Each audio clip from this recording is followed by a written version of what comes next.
On écoute tous la parole de Dieu, mais la mise en pratique en est une autre chose. Les paroles de Jésus-Christ dans le livre de Matthieu chapitre 7, à partir du verset 24, laissent entendre que quiconque entend ce que je dis et la met en pratique est un homme semblable qui bâtit une maison sur le roc. Le vent souffle, les torrents arrivent, mais cette maison reste inébranlable.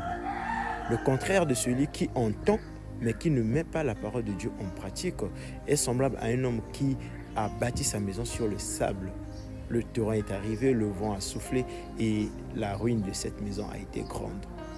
Cela revient à dire que celui qui met la parole de Dieu en pratique prouve l'obéissance à la parole de Dieu, prouve l'obéissance à Dieu, prouve qu'il s'humilie et qu'il accepte ce que la parole de Dieu dit à son propos et pratique cela. Et les situations peuvent arriver, il y aura des tourments, il y aura des situations graves dans sa vie, mais cette personne ne sera jamais détournée de la parole.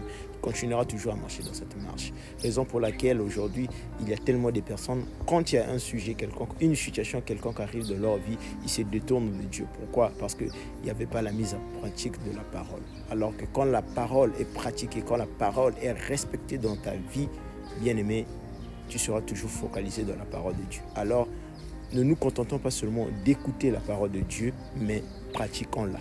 Parce que c'est toute une vie qui est là. Afin que nous soyons solides, sobres devant toutes circonstances de la vie qui pourraient se présenter devant nous à cause de la parole. La parole nous sauvera. Que Dieu vous bénisse.